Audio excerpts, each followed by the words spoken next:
आज के एपिसोड में हम सेक्शन 164 ऑफ सीआरपीसी करेंगे और शायद एक वीडियो एपिसोड में ये पूरा नहीं होगा, तो शुरू करते हैं। देखते हैं यार कितना लंबा चलता है।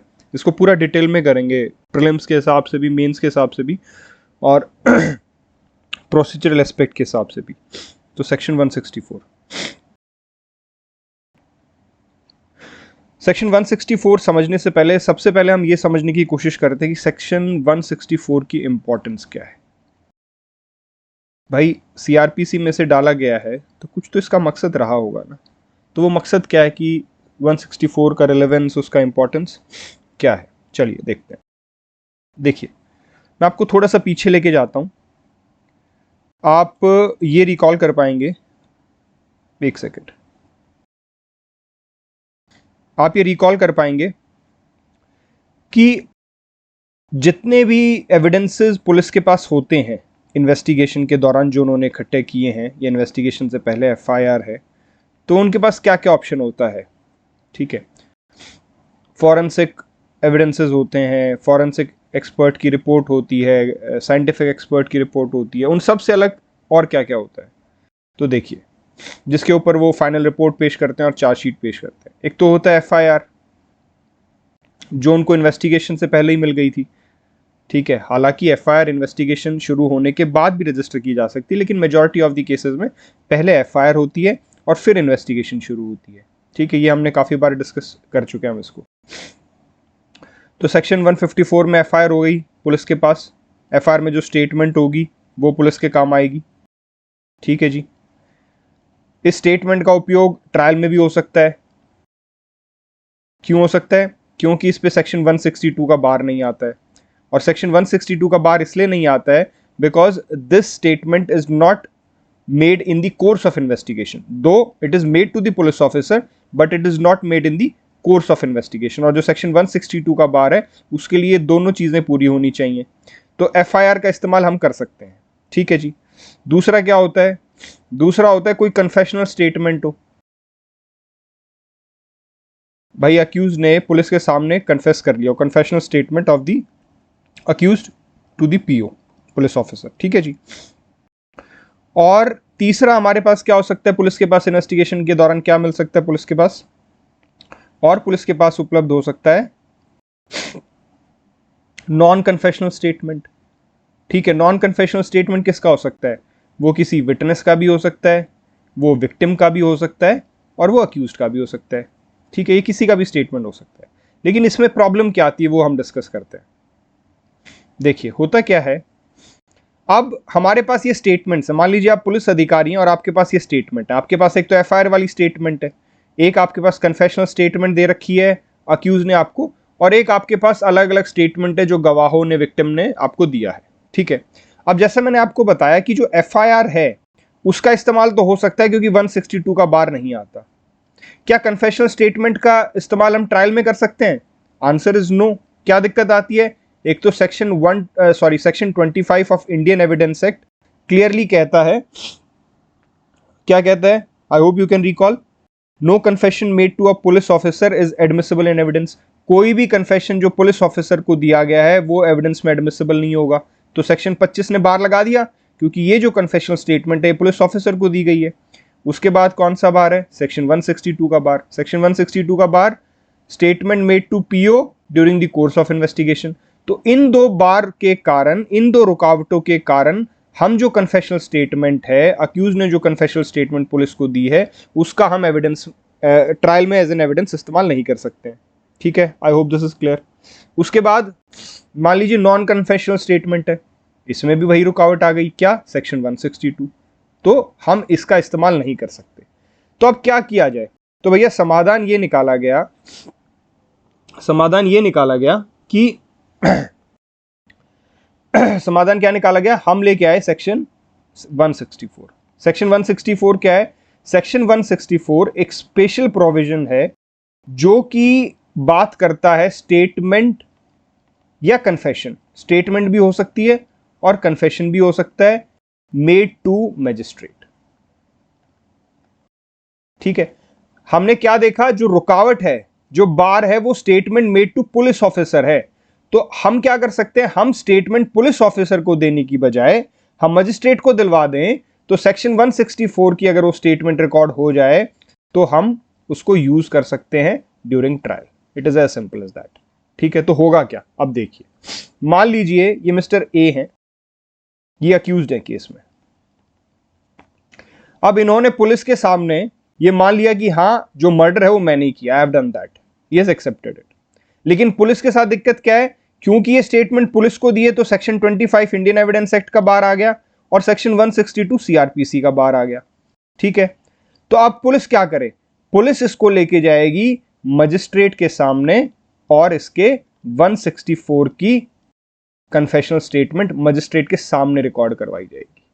ठीक है, अब जैसे ये स्टेटमेंट मजिस्ट्रेट के सामने रिकॉर्ड हो गई, ये स्टेटमेंट कौन से सेक्शन में रिकॉर्ड हुई, सेक्शन 164 में, और जैसे ही ये स्टेटमेंट मजिस्ट्रेट के सामने रिकॉर्ड हो जाती है, कन्फेशनल स्टेटमेंट रिकॉर्ड हो जाती है मजिस्ट्रेट के सामने, अब इसका आप ट्रायल में इस्तेमाल कर सकते हैं।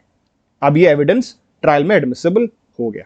तो 164 क्या बहुत इंपॉर्टेंट चीज कर रहा है, 164 एक स्पेशल प्रोसीजर प्रोवाइड कर रहा है जिसमें कि जो रिकॉर्डिंग है कन्फेशन और नॉन कन्फेशनल स्टेटमेंट की, वो मजिस्ट्रेट के द्वारा की जाती है और उस कन्फेशनल या नॉन कन्फेशनल स्टेटमेंट का हम एज एन एविडेंस ट्रायल में इस्तेमाल कर सकते हैं। ठीक है, तो 164 क्या कर रहा है, आई एम रिपीटिंग इट अगेन, 164 हमें एक स्पेशल प्रोविजन दे रहा है, स्पेशल प्रोसीजर बता रहा है,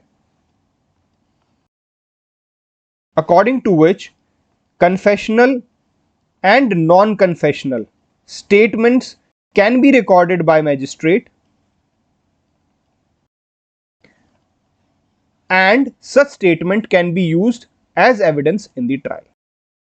ठीक है, तो भैया पुलिस को जो हमने स्टेटमेंट दी थी उसका तो उपयोग हो नहीं सकता, लेकिन अगर वही स्टेटमेंट मजिस्ट्रेट को दे दी जाए, पुलिस द्वारा नहीं, उसी व्यक्ति द्वारा जिसकी वो स्टेटमेंट थी, अगर वही स्टेटमेंट मजिस्ट्रेट को दे दी जाए तो सेक्शन 164 की स्टेटमेंट रिकॉर्ड हो गई, चाहे वो कन्फेशनल स्टेटमेंट हो या वो नॉन कन्फेशनल स्टेटमेंट हो। कन्फेशनल और नॉन कन्फेशनल में अंतर क्या है वो मैं अभी आपको बताऊंगा, लेकिन अभी के लिए इतना समझ लीजिए कि कन्फेशनल स्टेटमेंट हो या नॉन कन्फेशनल स्टेटमेंट हो, अगर हम 164 में उसका बयान ले रहे हैं, मजिस्ट्रेट के सामने उसको रिकॉर्ड कर रहे हैं, क्या प्रोसेस है, कब कब कर सकते हैं, वो हम आगे आने वाले उसमें देखेंगे। लेकिन अभी के लिए आप इतना समझ लीजिए सेक्शन 164 एक स्पेशल प्रोसीजर है जो हमें मौका देता है कि हम कन्फेशनल या नॉन कन्फेशनल स्टेटमेंट मजिस्ट्रेट के सामने रिकॉर्ड करवा पाएं, और जब ये मजिस्ट्रेट के सामने रिकॉर्ड हो जाएगी तो इसका एज एन एविडेंस इस्तेमाल किया जा सकता है ट्रायल में। आई होप दिस इज क्लियर। अब आगे चलते हैं। तो अच्छा, एक चीज़ और यार, मतलब इसको अगर हम कंक्लूड करें तो हम ये बोल सकते हैं कि जो वन सेक्शन हम कंक्लूड करने के लिए बोल सकते हैं कि 164 ना टू पर्पस सर्व करता है। Section 164 serves to purposes. पहली बात, अगर वो सिर्फ स्टेटमेंट है, मतलब it is a non confessional statement, तो क्या क्या पर्पस सर्व किया उसने। पहला पर्पस तो ये कि 162 के बार से बचा लिया, उसे इम्यूनिटी मिल गई है। ठीक है, और दूसरा पर्पस क्या होता है, क्योंकि जो स्टेटमेंट रिकॉर्ड होती है, ये हम आगे भी डिटेल में पढ़ेंगे, ये ओथ पर रिकॉर्ड होती है। मतलब पहले जो स्टेटमेंट व्यक्ति दे रहा है उससे ओथ दिलवाई जाती है और उसके बाद ये स्टेटमेंट रिकॉर्ड होती है। तो क्योंकि ये ओथ पर स्टेटमेंट है तो ये एविडेंस प्रॉपर, मतलब प्रॉपर एविडेंस हो गया, और क्योंकि ये प्रॉपर एविडेंस हो गया तो अगर ये झूठा एविडेंस देता है, ओथ पर एविडेंस देता है, तो इसके खिलाफ परजरी का प्रोसिक्यूशन चलाया जा सकता है, परजरी की कार्रवाई की जा सकती है, that is giving false evidence. तो अगर कोई व्यक्ति, मान लीजिए मिस्टर ए को हमने मजिस्ट्रेट के सामने स्टेटमेंट दिलवा दी, ठीक है, अब ये स्टेटमेंट जो है वो ओथ पे दिलवाई है। अब जब ये आदमी स्टेटमेंट चेंज करेगा, मान लीजिए कोर्ट में जब ये पेश हुआ विटनेस के रूप में, जब ये स्टेटमेंट चेंज करेगा तो इसके ऊपर परजरी की प्रोसिक्यूशन चलाई जा सकती है। तो कहीं ना कहीं उसके ऊपर हिंड्रेंस रहेगा कि वो अपनी स्टेटमेंट ना बदले, वो झूठ ना बोले। ठीक है, तो ये मेन पर्पस 164 सर्व करता है। यहां पर हमें एक चीज देखने की जरूरत है कि ये जो ओथ वाली बात मैंने बोली, and this is something very important, so please pay attention. ये जो ओथ वाली जो बात बोली है, ये सिर्फ और सिर्फ नॉन कन्फेशनल स्टेटमेंट के केस में अप्लाई होता है। अगर स्टेटमेंट जो है वो कन्फेशनल है तो उसको ओथ नहीं दिलाई जाएगी। प्लीज मार्क दीज थिंग्स, अगर वो कन्फेशनल है तो ओथ नहीं दिलाई जाएगी। अगर वो स्टेटमेंट नॉन कन्फेशनल स्टेटमेंट है तो ही आप उस विटनेस को ओथ दिला सकते हैं। तो उससे पहले हम ये समझते हैं, मतलब आगे चलने से पहले हम ये समझते हैं कि फिर कन्फेशनल नॉन कन्फेशनल ये स्टेटमेंट्स हैं क्या, मतलब थोड़ा सा इसको डिटेल में समझने की कोशिश करते हैं। देखिए होता क्या है कि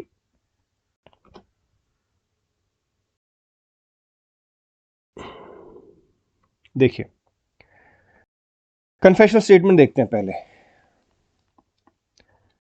ठीक है, कन्फेशन क्या होता है? कन्फेशन ये होता है कि अगर एक व्यक्ति जिसके ऊपर आरोप है, दैट इज द अक्यूज्ड,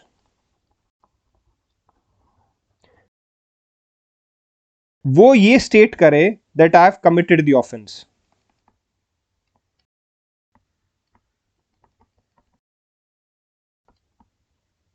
ये कन्फेशन हो गया। The accused is stating that I have committed the offence. वहीं पर एडमिशन क्या होता है? एडमिशन में वो बात तो मान रहा है कि यस, एक पर्टिकुलर फैक्ट तो वो मान रहा है, लेकिन वो ये नहीं मान रहा कि उसी ने ऑफेंस किया है। उदाहरण के तौर पर ये मिस्टर बी है, इनका घर है, ये अकेले रहते हैं। मिस्टर ए के ऊपर यह आरोप है कि उन्होंने मिस्टर बी का मर्डर किया है। अब मिस्टर ए ये तो मान रहे हैं कि जिस दिन मर्डर हुआ उससे 1 घंटा पहले या 30 मिनट पहले वो मिस्टर बी के घर पे गए थे। He is accepting that, but he is not accepting that he is murdered B. तो ये जो फैक्ट है कि वो 30 मिनट पहले गए थे, ये क्या है? एडमिशन है। He is admitting something, but he is not admitting that he is murdered B. तो इसका मतलब वो कन्फेशन नहीं हुआ। कन्फेशन होगा जब वो एग्जैक्टली ऑफेंस को ही एक्सेप्ट कर लें, तो वो क्या होगा? कन्फेशनल स्टेटमेंट होगी। और हम बार बार कह रहे हैं नॉन कन्फेशनल स्टेटमेंट, अब देखते हैं वो क्या है नॉन कन्फेशनल स्टेटमेंट। देखिए पुलिस जब भी किसी को स्टेटमेंट के लिए बुलाएगी, वो कौन कौन हो सकता है? वो विक्टिम हो सकता है, वो कोई आई विटनेस या वैसा विटनेस हो सकता है, और वो तीसरा कौन हो सकता है? अक्यूज्ड। ठीक है, अब जो विक्टिम स्टेटमेंट देगा वो कन्फेशनल तो है नहीं, वो तो एक क्या है? सिर्फ एक स्टेटमेंट है। ऐसे ही जो विटनेस स्टेटमेंट दे रहा है पुलिस को, that is also not a confessional statement. क्यों? क्योंकि कन्फेशनल स्टेटमेंट तो सिर्फ और सिर्फ अक्यूज दे सकता है। So any statement which is not confessing the offence, so वो कौन देगा? या तो विक्टिम देगा या विटनेस देगा। अक्यूज भी दे सकता है, जैसे मैंने कहा कि हाँ मैं 30 मिनट पहले उसके घर पे गया था लेकिन मैंने मर्डर नहीं किया। ये क्या है? ये नॉन कन्फेशनल स्टेटमेंट है। वो स्टेटमेंट तो दे रहा है लेकिन उसमें कुछ कन्फेस नहीं कर रहा है। तो any statement in which there is no confession is non confessional statement. I hope this is clear. ठीक है, बहुत सिंपल सी बात थी, still I thought that I should explain it to you. चलिए आगे चलते हैं। अब हम देखते हैं कि एविडेंशियरी वैल्यू क्या होगी कन्फेशनल स्टेटमेंट की और नॉन कन्फेशनल स्टेटमेंट की, जो हमने सेक्शन 164 में रिकॉर्ड की है। देखिए हमने क्या बोला, हमने ये बोला कि सेक्शन 164 में मजिस्ट्रेट के सामने हमने बयान करवा दिया। वो बयान क्या हो सकता है? वो कन्फेशनल भी हो सकता है और वो नॉन कन्फेशनल भी हो सकता है। ठीक है, अब हमें देखना है कि इनकी एविडेंशियरी वैल्यू क्या होगी। हमें ये तो क्लियर हो गया कि हाँ अब इनका इस्तेमाल एज एन एविडेंस कोर्ट में इस्तेमाल किया जा सकता है, इनको ट्रायल के दौरान इनका इस्तेमाल हो सकता है। Yes, now they can be used. अब इनके ऊपर कोई भी सेक्शन 162 का बार नहीं है, लेकिन कितना इस्तेमाल हो सकता है? तो जहां तक कन्फेशनल स्टेटमेंट की बात आती है तो we can say that it is a substantive piece of evidence. Substantive piece of evidence क्या होता है? अब मैं आपको थोड़ा सा एविडेंस एक्ट में लेके जाता हूं वापस से, हालांकि हमने डिस्कस किया लेकिन फिर भी आपका दोबारा से रिकॉल हो जाएगा। देखिए एविडेंस को ना हम दो प्रकार में बांट सकते हैं।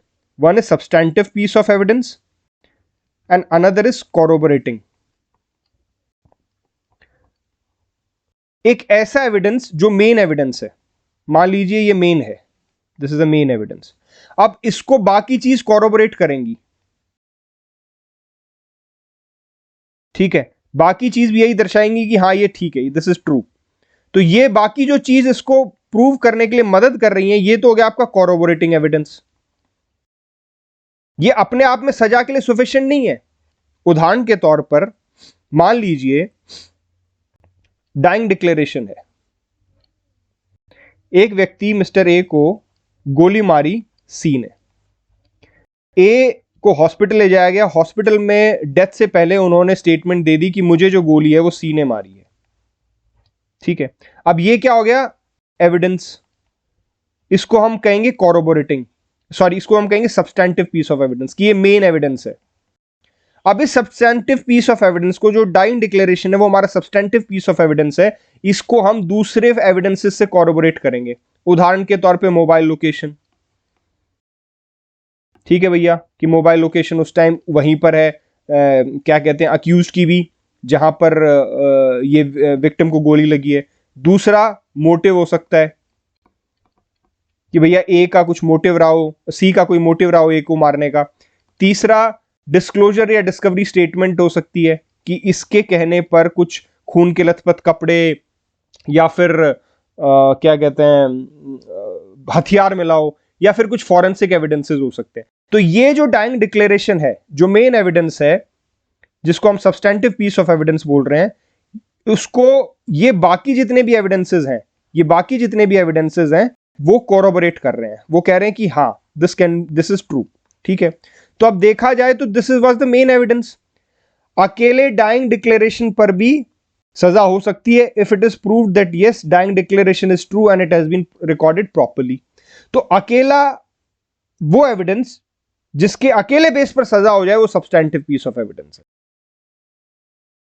ठीक है, उसको कोरोबोरेशन की जरूरत ही ना पड़े। अच्छी बात है कोरोबोरेशन हो जाए, इट इज गुड कि कोरोबोरेशन हो जाए, लेकिन अगर कोरोबोरेशन अवेलेबल भी नहीं है, तो वो अपने आप में इतना स्ट्रॉन्ग एविडेंस है कि उसके बेस पर कन्विक्शन हो सकती है। लेकिन वहीं पर कोरोबोरेटिंग जो एविडेंस है, वो इतने स्ट्रॉन्ग एविडेंस नहीं है कि अकेले उनके बेस पर कन्विक्शन हो जाए। उनका काम सिर्फ और सिर्फ सब्सटैंटिव पीस ऑफ एविडेंस को सपोर्ट देना होता है।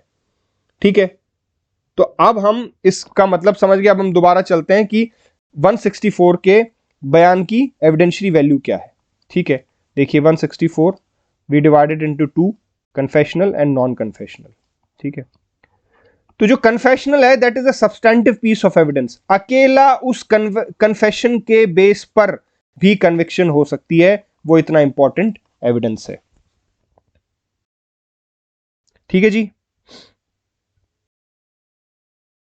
तो अकेले उसके दम पर हम उसको कन्विक्ट कर सकते हैं, अक्यूज को कन्विक्ट कर सकते हैं। This is such a strong evidence. हाँ, हालांकि मान लीजिए अक्यूज कोर्ट में जाके पलट जाए कि नहीं जनाब उस टाइम मैं प्रेशर में था, कन्फेशन ठीक नहीं है, वो नहीं है, ये नहीं है, तो उसके बारे में भी हम पढ़ चुके हैं एविडेंस एक्ट में, कि फिर जो कोर्ट है वो अपना जुडिशियल माइंड अप्लाई करते हुए ये देखेगा कि उसकी बात में कितना दम है कितना नहीं। पर ये 164 का लिया गया कन्फेशन, ये अपने आप में एक सब्सटैंटिव एविडेंस है। वहीं पर जो नॉन कन्फेशनल स्टेटमेंट है, नॉन कन्फेशनल स्टेटमेंट क्या है, वो स्टेटमेंट जो रिकॉर्ड कराई गई है मजिस्ट्रेट के पास, लेकिन वो कन्फेशनल नहीं है। वो किसकी स्टेटमेंट हो सकती है, जैसे मैंने आपको बताया, वो विक्टिम की भी हो सकती है और वो विटनेस की भी स्टेटमेंट हो सकती है। भाई विक्टिम ये बोले कि हाँ उसने मुझे मारा है, या विटनेस ये कहे कि हाँ मैंने उसको मारते हुए देखा है, तो इसकी क्या वैल्यू है? इसकी वैल्यू है जी, ये सब्सटैंटिव पीस ऑफ एविडेंस नहीं है। अकेला इस स्टेटमेंट पर, मान लीजिए ये मिस्टर ए हैं और ये आई विटनेस है एक मामले में, और इनकी स्टेटमेंट हमने मजिस्ट्रेट के सामने 164 में दर्ज कर ली है। उस स्टेटमेंट को हमने कोर्ट में पेश कर दिया। अकेला इस स्टेटमेंट के बेस पर कन्विक्शन नहीं हो सकती, इसको वहां पर कोर्ट में आना पड़ेगा और स्टेटमेंट देनी पड़ेगी। इस स्टेटमेंट का सिर्फ फायदा यह होगा कि कोर्ट वाली स्टेटमेंट से इसको कॉरबोरेट किया जाएगा। ठीक है, तो इसका क्या मतलब हुआ कि 164 में जो नॉन कन्फेशनल स्टेटमेंट रिकॉर्ड होती है, उसका पर्पज सिर्फ और सिर्फ क्या है? कॉन्ट्राडिक्ट करना और कोरोबरेट करना। किस चीज को? वो स्टेटमेंट को जो फाइनली वो जो ए है वो कोर्ट में आकर देगा। जो कोर्ट में आकर वो स्टेटमेंट देगा, उस स्टेटमेंट को कॉन्ट्राडिक्ट करने के लिए, कोरोबरेट करने के लिए 164 की स्टेटमेंट का इस्तेमाल हो सकता है। वहीं पर अगर हम कन्फेशन की बात करें, तो बिना उसको प्रूफ करे भी 164 की कन्फेशनल स्टेटमेंट पर भी कन्विक्शन अकेली हो सकती है। I hope this is clear. चलिए आगे चलते हैं। अगला सवाल ये आता है कि कन्फेशनल जो स्टेटमेंट है या जो नॉन कन्फेशनल स्टेटमेंट है, हु कैन रिकॉर्ड दैट? ठीक है, अपना बेरक निकाल लीजिए, अब वहां से पढ़ते हैं कुछ। सेक्शन 164 निकालिए।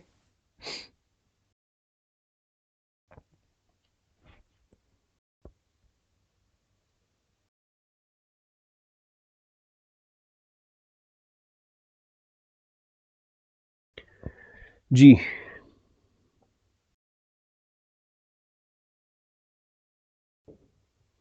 देखिए, क्लॉज 1 को पढ़िए। क्या बोलते हैं क्लॉज 1? एनी मेट्रोपॉलिटन मजिस्ट्रेट, इसको मार्क कर लीजिए, और जुडिशियल मजिस्ट्रेट। कौन? या तो कोई मेट्रोपॉलिटन मजिस्ट्रेट हो या जुडिशियल मजिस्ट्रेट, ठीक है। वेदर और not he has the jurisdiction, इसको मार्क कर लीजिए, वेदर और not he has the jurisdiction. Record any confession or statement made to him in the course of an investigation. आगे का हमारे काम का नहीं है, उसको हम दूसरे क्वेश्चन में पढ़ेंगे, अभी हम सिर्फ ये देख रहे हैं कि किसको दिया जा सकता है, ठीक है। उसके बाद आ जाइए प्रोविजो, प्रोविजो 2, क्लॉज 1 के ही प्रोविजो 2 पे आ जाइए। क्या कहता है वो? प्रोविजो 2 ये कहता है, provided further that no confession shall be recorded by a police officer on whom any power of a magistrate has been conferred under any law for the time being in force। ठीक है, अब इन तीनों चीजों को देखते हैं, हमारे लिए सिर्फ यही चीज इंपॉर्टेंट जो हमने अभी मार्क की है। पहली बात इसने क्या कही, किसको दिया जा सकता है? इसने दो आदमी बताए। कौन? पहला, मेट्रोपॉलिटन मजिस्ट्रेट हो या जुडिशियल मजिस्ट्रेट हो, तो इसमें तो कोई डाउट नहीं है। अगला सवाल यह बनता है कि क्या उसकी जुरिस्डिक्शन होनी चाहिए उस केस को लेके, कि क्या उस केस में वो कॉग्निजेंस ले सकता है या कमिट कर सकता है, ट्राई कर सकता है। तो उसमें क्लियरली लिखा गया जुरिस्डिक्शन होनी जरूरी नहीं है, वेदर और not he has the jurisdiction. तो I hope it is clear. दो चीज हमारे सामने क्लियर होकर आ गई है। पहली बात कि या तो मेट्रोपॉलिटन मजिस्ट्रेट हो या जुडिशियल मजिस्ट्रेट हो। दूसरा, जरूरी नहीं है कि उसकी जुरिस्डिक्शन हो, jurisdiction is not necessary, not required, ठीक है। और तीसरी बात जो प्रोविजो में कही गई है, प्रोविजो में यह कही गई है कि अगर किसी पुलिस ऑफिसर को मैजिस्ट्रियल पावर्स दी गई हैं किसी भी लॉ के तहत, तो वो पुलिस ऑफिसर कन्फेशन या नॉन कन्फेशनल स्टेटमेंट रिकॉर्ड नहीं कर सकता। वो पावर बेशक उसको मैजिस्ट्रियल दे रखी है, लेकिन जो 164 की रिकॉर्डिंग ऑफ स्टेटमेंट और रिकॉर्डिंग ऑफ कन्फेशन की पावर्स हैं, वो उसको नहीं दी गई मानी जाएंगी, बेशक उसको मैजिस्ट्रियल पावर दे रखी है। ठीक है जी, अब इसको समझते हैं दोबारा से डिटेल में। देखिए, मैंने क्या बताया आपको? मैंने आपको ये बताया है, हम ये देख रहे हैं कि कन्फेशनल जो 164 की जो स्टेटमेंट है वो कौन रिकॉर्ड करेगा, ठीक है, किसको वो दी जा सकती है। तो हमने क्या देखा, जो सब सेक्शन 1 है वो क्लियरली ये बोल रहा है कि भैया या तो वो मेट्रोपॉलिटन मजिस्ट्रेट हो या वो जुडिशियल मजिस्ट्रेट हो। ये साथ के साथ याद कर लीजिए, this is the reason I am repeating it again and again, ठीक है। मेट्रोपॉलिटन मजिस्ट्रेट है या जुडिशियल मजिस्ट्रेट है। दूसरी बात, इवन इफ नो जुरिस्डिक्शन, ठीक है। अब इस चीज को समझिए, इवन इफ नो जुरिस्डिक्शन से क्या कहना चाहता है। देखिए, ये मान लीजिए जुडिशियल मजिस्ट्रेट फर्स्ट क्लास है, इनकी ये कोर्ट है। इस कोर्ट के साथ कुछ थाने अटैच किए जाते हैं। बोला जाता है कि इन थानों का जुडिशियल इलाका मजिस्ट्रेट, ये जुडिशियल मजिस्ट्रेट फर्स्ट क्लास 1 है, मान लीजिए JMIC 1 है, ठीक है।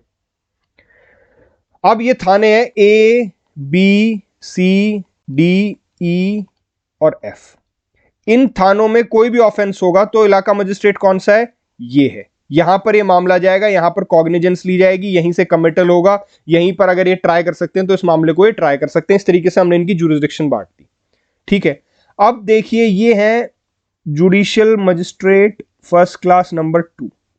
अब मान लीजिए मामला है इस थाने का, ई थाने का, और स्टेटमेंट रिकॉर्ड हुई है कहां पर? इस मजिस्ट्रेट के पास। तो कोई क्या दिक्कत है?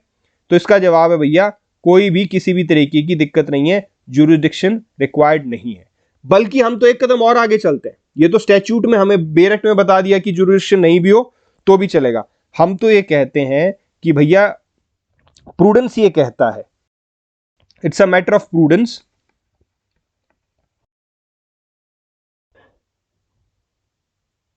दैट कि जो कन्फेशनल स्टेटमेंट है वो ट्रायल मजिस्ट्रेट द्वारा रिकॉर्ड ना की जाए। क्यों ना की जाए? बायसनेस के चांस रहेंगे। मैं बताता हूं, देखिए, मान लीजिए मामला है F थाने का, ठीक है। ये केस कहां पे जाएगा? कमिट हो गए judicial magistrate first class number 1 के पास जाएगा, यहां पे जाएगा। अब मान लीजिए ये मिस्टर अक्यूज को आपने पकड़ा हुआ है और इनका नाम है मोहन, आप मोहन का कन्फेशनल स्टेटमेंट रिकॉर्ड कराना चाहते हैं मजिस्ट्रेट के पास, तो आप मजिस्ट्रेट के पास लेके गए इसको, किसके पास? जो आपके थाने का मजिस्ट्रेट, इलाका मजिस्ट्रेट है। अब इसी मजिस्ट्रेट को कॉग्निजेंस लेना, इसी मजिस्ट्रेट को कमिट करना, इसी मजिस्ट्रेट को अगर हो सकता है ट्रायल करनी पड़ जाए, तो क्या होगा? ये मजिस्ट्रेट बायस्ड हो सकते हैं ना। तो रूल ऑफ प्रूडेंस क्या कहता है? ये स्टैच्यूट में नहीं दिया गया, ठीक है, ये जुडिशियल प्रूडेंस आप उसको बोल सकते हैं। तो क्या प्रूडेंस माना गया, क्या रूल माना गया कि भैया उस थाने में मत लेके जाओ जिसको ट्रायल करनी है, उस मजिस्ट्रेट के पास मत लेके जाओ, दूसरे मजिस्ट्रेट के पास लेके जाओ। ठीक है, तो इसका क्या प्रावधान, जो प्रैक्टिकल मैं आपको बता रहा हूं, अलग अलग स्टेट्स में, अलग अलग कोर्ट्स में अलग प्रावधान होंगे, लेकिन ज्यादातर कोर्ट्स में क्या प्रावधान किया जाता है वो मैं बताता हूं। देखिए, या तो सीजीएम जिनका काम डिस्ट्रीब्यूशन ऑफ जुडिशियल बिजनेस का काम होता है, या फिर डिस्ट्रिक्ट जज, ये क्या करते हैं, ये ऐसे ना अलॉट कर देते हैं कि मान लीजिए, यहीं पे ऊपर बताता हूं आपको, ये क्लियरली ऐसे बोल देते हैं, इस तरीके से लिस्ट निकाल दी जाती है कि भैया अगर इन थानों का मामला होगा ए बी सी डी, तो 1 की बजाय ये मामले जाएंगे 2 के पास। और मान लीजिए यहां पे जो थाने हैं E F G H I, ये थाने, इनके पास अगर कोई कन्फेशन होगा तो वो जाएगा दूसरे मजिस्ट्रेट के पास। इस तरीके से मजिस्ट्रेट की लिस्ट निकाल दी जाती है कि भैया अगर इस पर्टिकुलर थाने का मामला है, मान लीजिए डी का मामला है, तो वो कौन से मजिस्ट्रेट के पास जाएगा? वो judicial magistrate first class number 2 के पास जाएगा। हो सकता है नंबर 3 के पास जाए, वो तो लिस्ट के ऊपर डिपेंड करता है, लेकिन वो इस वाले मजिस्ट्रेट के पास नहीं जाएगा जो उसका इलाका मजिस्ट्रेट है। वहीं पर मान लीजिए जी थाने का मामला है, तो वो इस मजिस्ट्रेट 2 के पास नहीं जाएगा, वो या तो जाएगा 1 के पास, या जाएगा 3 के पास कन्फेशन रिकॉर्ड कराने के पास, या जाएगा 4 के पास। वो बाकायदा एक लिस्ट निकाली जाती है, उससे वो डिसाइड होता है। I hope this is clear. ठीक है, तो 162(1) में ये आपको याद करना है, section 162(1) that is the subsection 1, उसमें ये बात क्लियरली कह दी गई है कि सिर्फ और सिर्फ मेट्रोपॉलिटन मजिस्ट्रेट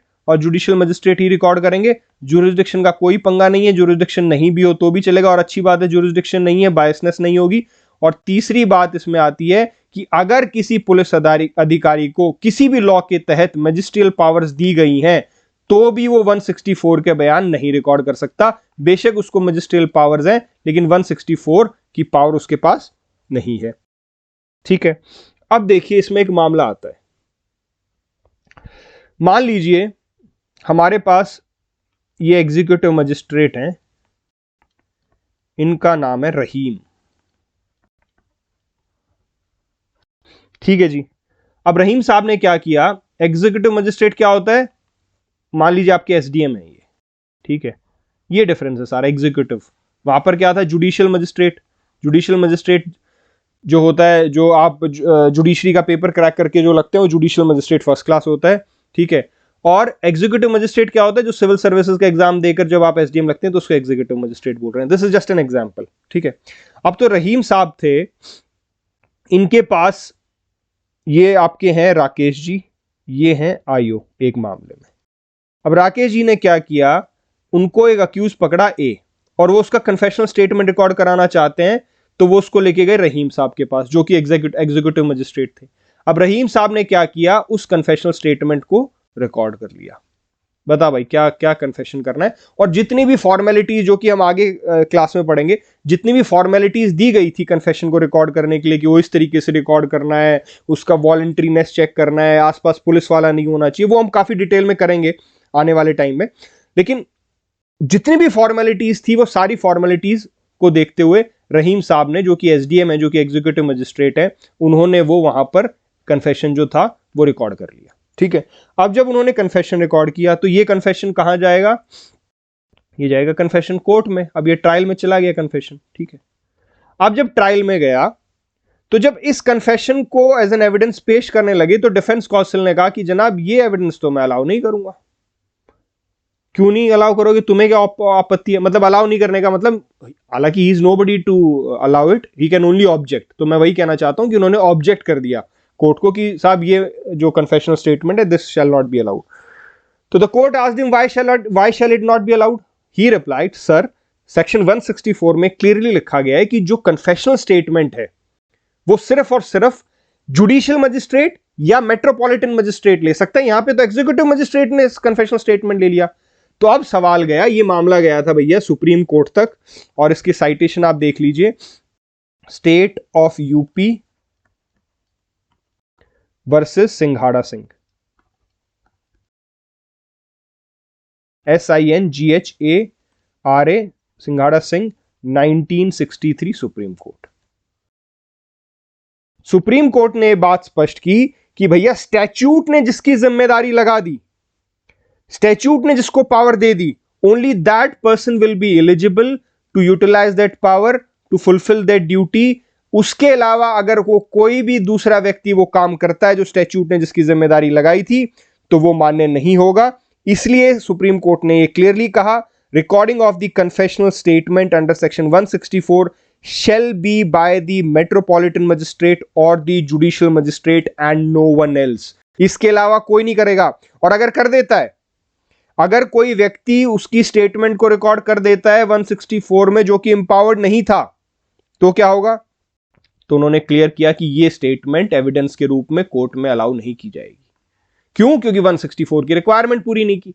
अगर लॉ को ही नहीं मानोगे तो काम कैसे चलेगा? तो उन्होंने क्लियरली कहा, भाई बेशक आप मजिस्ट्रेट हो, लेकिन आप कौन से मजिस्ट्रेट हो? एग्जीक्यूटिव मजिस्ट्रेट हो। और क्या 164 आपको एम्पावर करता है स्टेटमेंट रिकॉर्ड करने के लिए? उसने कहा जी नहीं करता। नहीं करता तो भाई लॉ को फॉलो करना पड़ेगा। 164 में जो आपने कन्फेशनल स्टेटमेंट रिकॉर्ड की है वो एज एन एविडेंस हम अलाउ नहीं करेंगे। तो I hope this is clear. तो अगर ये सवाल आपसे पूछा जाए कि मान लीजिए प्रॉब्लम देके पूछ सकते हैं, वो इसी तरीके की प्रॉब्लम देके पूछ सकते हैं कि एक कन्फेशनल स्टेटमेंट है और उसको रिकॉर्ड कर लिया एग्जीक्यूटिव मजिस्ट्रेट ने, या उसको रिकॉर्ड कर लिया डॉक्टर ने, या किसी और व्यक्ति ने 164 की स्टेटमेंट, हालांकि डॉक्टर द्वारा रिकॉर्ड की गई स्टेटमेंट नॉन कन्फेशनल स्टेटमेंट कही जाएगी, लेकिन मान लीजिए उदाहरण के तौर पे, चलिए इसको इस तरीके से देखते हैं। देखिए कंफ्यूज करने के लिए कैसे पूछा जा सकता है। भैया क्या हुआ कि हमने एग्जीक्यूटिव मजिस्ट्रेट का एग्जांपल लिया, अब हम बोले कि कोर्ट ऑफ सेशन ने कर लिया। अब सेशन जज तो साहब बड़े जज हो गए, मजिस्ट्रेट तो छोटा जज होता है। कंफ्यूज करने के लिए पूछा जाता है कि जो 164 का जो बयान है वो सेशन जज ने रिकॉर्ड कर लिया, तो क्या वो 164 का बयान एज एन एविडेंस एडमिसिबल होगा?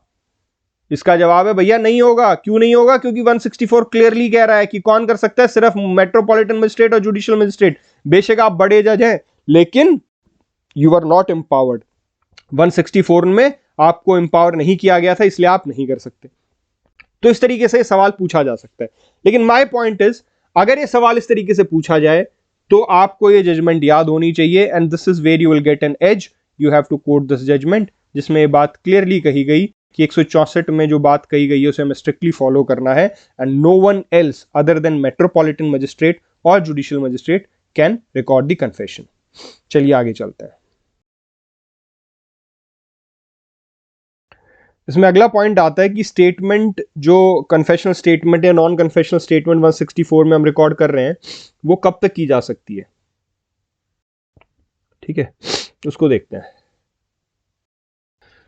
देखिए बेरेक निकालिए आप,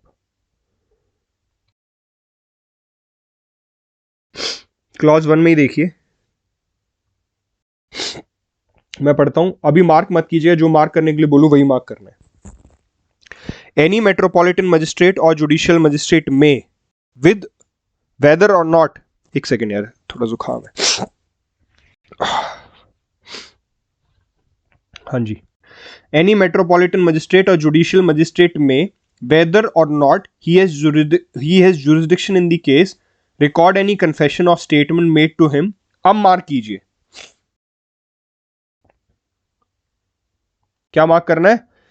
made to him in the course of an investigation, in the course of an investigation mark कर लीजिए। अंडर दिस ये छोड़ दीजिए, अंडर दिस चैप्टर और any other law for the timing in force. उसके बाद आ जाइए, और at any time afterwards before the commencement of the inquiry और ट्रायल।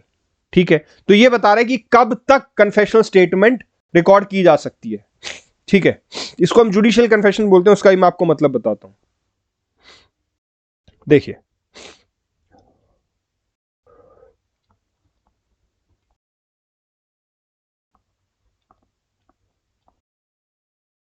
मान लीजिए कन्फेशनल स्टेटमेंट है, भाई आदमी किस किस को कन्फेशन कर सकता है? मान लीजिए आदमी कर सकता है पुलिस ऑफिसर को कन्फेस, दूसरा नॉन पुलिस ऑफिसर को, किसी ऐसे व्यक्ति को जो पुलिस ऑफिसर नहीं है, भाई डॉक्टर हो सकता है। मान लीजिए अक्यूज ने बी को गोली मारी और गोली मारने के चक्कर में उसको भी चोट लग गई, तो उसको भी हॉस्पिटल ले जाया गया, तो वहां पर उसने डॉक्टर के सामने बता दिया कि मैंने तो ऐसे ऐसे बी को गोली मारी है। या हो सकता है कोई पड़ोस का हो, नेबर हो, या कोई थर्ड पर्सन हो, कोई भी हो सकता है, मतलब पुलिस ऑफिसर से अलग कोई भी। ठीक है, इसको कन्फेशन दिया जा सकता है और पुलिस ऑफिसर को कन्फेशन दिया जा सकता है।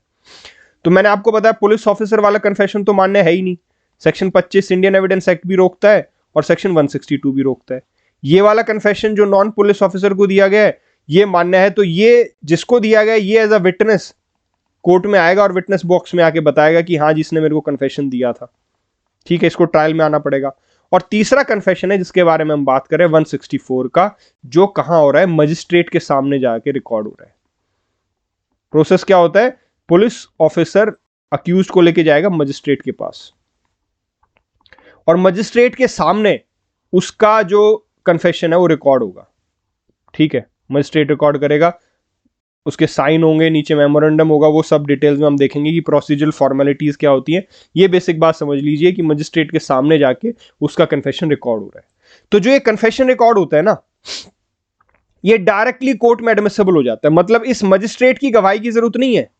कोर्ट ये नहीं कहेगा कि उस मजिस्ट्रेट को बुला के लाओ जिस मजिस्ट्रेट के सामने कन्फेशन दिया था और मैं तो उससे सुनूंगा कि कन्फेशन दिया था या नहीं दिया था। No, this confessional statement, this document which has been prepared, ये जो बयान है ये अपने आप में सफिशिएंट और सिर्फ कोर्ट में ये पेश होता है। सेक्शन 80 की प्रिजम्पशन है इंडियन एविडेंस एक्ट की। मैं कराऊंगा इसको, अभी के लिए मैं सिर्फ इतना बता रहा हूं, सेक्शन 80 की प्रिजम्पशन इंडियन एविडेंस एक्ट की, जिसके कारण मजिस्ट्रेट को आने की जरूरत नहीं है। उसने जो स्टेटमेंट रिकॉर्ड की सिर्फ वो केस में आ जाएगी और उससे उसका कन्फेशन मान लिया जाएगा।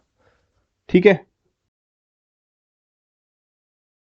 चलिए, तो अब मैं आपको बोल रहा था कि ये जो कन्फेशनल स्टेटमेंट है ये कब तक रिकॉर्ड की जा सकती है। तो मैंने आपको बताया कन्फेशनल स्टेटमेंट 3 प्रकार की हो गई। तो अब देखिए, ध्यान से देखिए,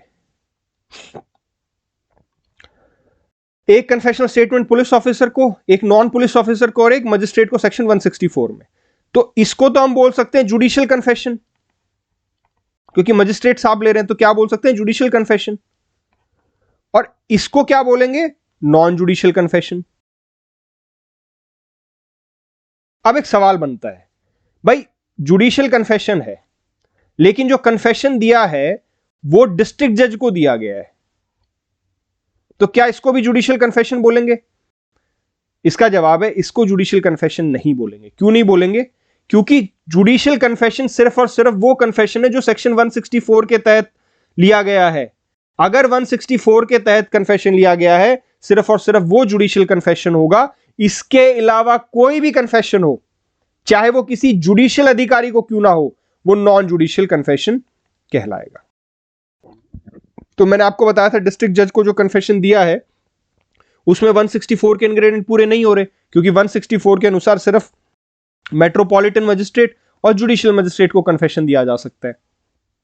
तो डीजे को अगर कन्फेशन दे दिया तो इसका मतलब क्या हुआ, 164 अप्लाई नहीं हो रहा। 164 अप्लाई नहीं हो रहा तो ये नॉन जुडिशियल कन्फेशन हो जाएगा, ये जुडिशियल कन्फेशन नहीं है। इसलिए अब आपको समझने की जरूरत है। अब अगली बात पे आते हैं। मैं ये सारा इसलिए बता रहा था बैकग्राउंड में ताकि आपको अगला फंडा क्लियर हो जाए। अगला फंडा क्या कहता है? अगला फंडा ये कहता है कि जो कन्फेशन है वो कब तक दिया जा सकता है। अब देखिए, स्टेजेस दोबारा से करते हैं।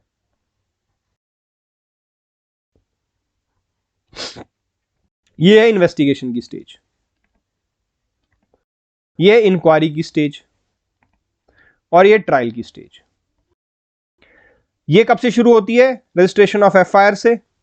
और कब तक चलती है? फाइनल रिपोर्ट जब तक पेश नहीं कर देती पुलिस। ये इंक्वायरी कब से शुरू होती है? जब कॉग्निजेंस ले ले। और कब तक रहती है? Framing of charge. ठीक है, और फ्रेमिंग ऑफ चार्ज के बाद आपका ट्रायल की स्टेज आती है। तो ये कह रहा है कि कन्फेशन आप कब तक रिकॉर्ड करा सकते हैं 164 में? तो इसने बोला भैया आप कब करा सकते हैं? आप इन्वेस्टिगेशन के दौरान करा सकते हैं, इस फेज में करा सकते हैं। ठीक है, और उसके बाद वो क्या कह रहा है, उसके बाद वो ये कह रहा है, मैं बेरेक से दोबारा से पढ़ाता हूं आपको, देखिए उसके बाद वो कह रहा है before the commencement of the inquiry और trial, before the commencement of the inquiry और ट्रायल, ठीक है जी। तो इंक्वायरी और ट्रायल की बिफोर कमेंसमेंट से पहले बोल रहा है, तो इंक्वायरी कब कब कमेंस होती है, कॉग्निजेंस पे। तो इससे पहले जब मतलब जब तक वो कॉग्निजेंस नहीं ले लेता मजिस्ट्रेट, उससे पहले तक 164 का कन्फेशन आप रिकॉर्ड करा सकते हैं, ठीक है। जैसे इन्वेस्टिगेशन शुरू हो जाए, इन्वेस्टिगेशन शुरू होने, इन्वेस्टिगेशन के दौरान और कॉग्निजेंस से पहले, क्योंकि जैसे ही कॉग्निजेंस ले ली तो कौन सी स्टेज शुरू हो जाएगी, इंक्वायरी। और उसने क्या कहा, ट्रायल और इंक्वायरी से पहले ले सकते हैं आप, उसके बाद नहीं ले सकते, ठीक है। तो इसका क्या मतलब हुआ, कॉग्निजेंस से पहले, कॉग्निजेंस लेने से पहले आप इसका 164 का बयान दर्ज करा सकते हैं। अब आप देखिए एक सिचुएशन समझिए आप, हुआ क्या एक केस में कि जो कन्फेशनल स्टेटमेंट है वो कॉग्निजेंस लेने के बाद यहां पर उसने दी, अक्यूज ने, मजिस्ट्रेट को ही दी है। तो क्या ये 164 की वन स्टेटमेंट मानी जाएगी, क्या ये जुडिशियल कन्फेशन माना जाएगा? इसका जवाब है अगेन नो। Why no? हमने क्या बोला है, जुडिशियल कन्फेशन सिर्फ वो कन्फेशन होगा जो 164 की रिक्वायरमेंट पूरी कर रहा है। और 164 की रिक्वायरमेंट क्या है, मजिस्ट्रेट, मेट्रोपॉलिटन या जुडिशियल। और दूसरी रिक्वायरमेंट क्या है कि वो कब दी जानी चाहिए, इन्वेस्टिगेशन के दौरान या फिर कॉग्निजेंस से पहले।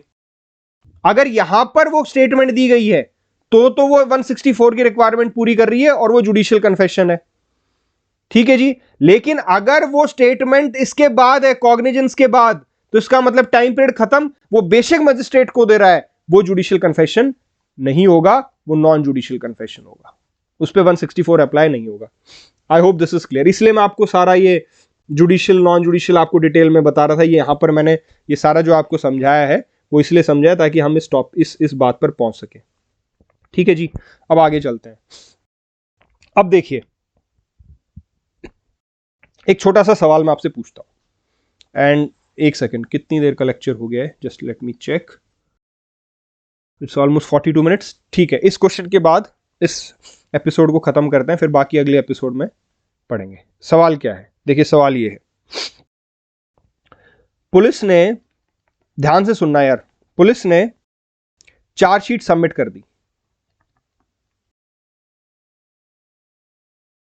आई hope you remember this. Chargesheet क्या होता है, देखिए मैं इसलिए बेबी स्टेप्स लेके जाता हूं ताकि आपको डिटेल में चीजें समझ में आए। मैं दोबारा से बता रहा हूं चार्जशीट क्या है। चार्जशीट क्या है कि जब पुलिस इन्वेस्टिगेशन करती है, मान लीजिए इन्वेस्टिगेशन शुरू हुई, पुलिस को फाइनल रिपोर्ट पेश करनी होती है। ये फाइनल रिपोर्ट दो तरीके की हो सकती है, या तो एक क्लोजर रिपोर्ट कि भैया अक्यूज ने नहीं किया ये काम, या फिर ये चार्जशीट जिसको हम चालान भी बोलते हैं कि अक्यूज ने किया है और उसके अगेंस्ट हम चालान पेश कर रहे हैं, और उस चार्जशीट, उस फाइनल रिपोर्ट पर मजिस्ट्रेट कॉग्निजेंस लेता है। तो पुलिस ने क्या किया, आप सवाल समझिए। पुलिस ने चार्जशीट जो है वो कोर्ट में पेश कर दी, ठीक है। The chargesheet has been submitted. अब चार्जशीट सबमिट होने के बाद क्या मजिस्ट्रेट कन्फेशन रिकॉर्ड कर सकता है 164 का? अब आपको क्या करना है, वीडियो को पॉज कीजिए, इसका जवाब सोचिए, आपको क्या लगता है। मैं सिंपल सा सवाल दोबारा से दोहरा रहा हूं, ध्यान से सुनिए।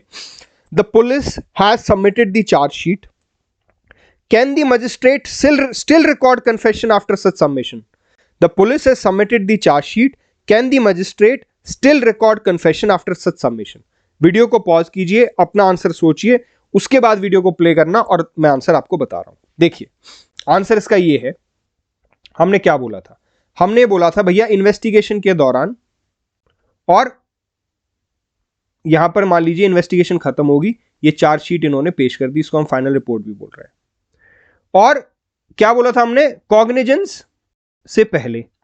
कॉग्निजेंस से पहले क्यों, क्योंकि कॉग्निजेंस लेते ही इंक्वायरी शुरू मानी जाएगी, और इंक्वायरी से पहले तक आप कन्फेशनल स्टेटमेंट रिकॉर्ड करते हैं। अब देखिए चार्जशीट पेश हुई और कॉग्निजेंस यहां पे लिया गया। अब हो सकता है उसी दिन भी लिया जा सकता है, जिस दिन चार्जशीट पेश हुई उसी दिन भी लिया जा सकता है, लेकिन मान लीजिए एक पॉसिबिलिटी कि एक दो दिन का टाइम लग गया और एक गैप आ गया। पुलिस रिपोर्ट जब पेश हुई तो there is this gap cognizance में और चार्जशीट सबमिट होने में। तो if there is this gap, तो इस गैप के दौरान भी कन्फेशनल स्टेटमेंट जो है वो रिकॉर्ड किया जा सकता है। अगर जिस दिन चार्जशीट हुई है उसी दिन कॉग्निजेंस ले लिया तो कन्फेशनल स्टेटमेंट नहीं हो सकता। उसमें भी हो सकता है मान लीजिए 1-2 घंटे का गैप हो। हमें सिर्फ यह देखना है कि कॉग्निजेंस लिया है या नहीं लिया है, क्योंकि इंक्वायरी तभी मानी जाएगी शुरू जब कॉग्निजेंस ले लिया। अगर कॉग्निजेंस नहीं लिया है, बेशक फाइनल रिपोर्ट पेश हो चुकी है, चार्जशीट पेश हो चुकी है, अभी भी कन्फेशनल स्टेटमेंट 164 की रिकॉर्ड हो सकती है। Only thing that you need to take care of is that the cognizance has not yet taken, because as soon as the cognizance is taken, the stage of inquiry will begin, and once the stage of inquiry will begin, under section 164 no judicial confession can be recorded by the magistrate. I hope this is clear. और अभी इस episode को यहीं पे खत्म करते हैं। हालांकि 1-2 क्वेश्चंस और मैं सोच रहा था आपसे डिस्कस करने की, लेकिन आई थिंक वो वीडियो ज्यादा बड़ा हो जाएगा। I'll see you in the next class. Thank you.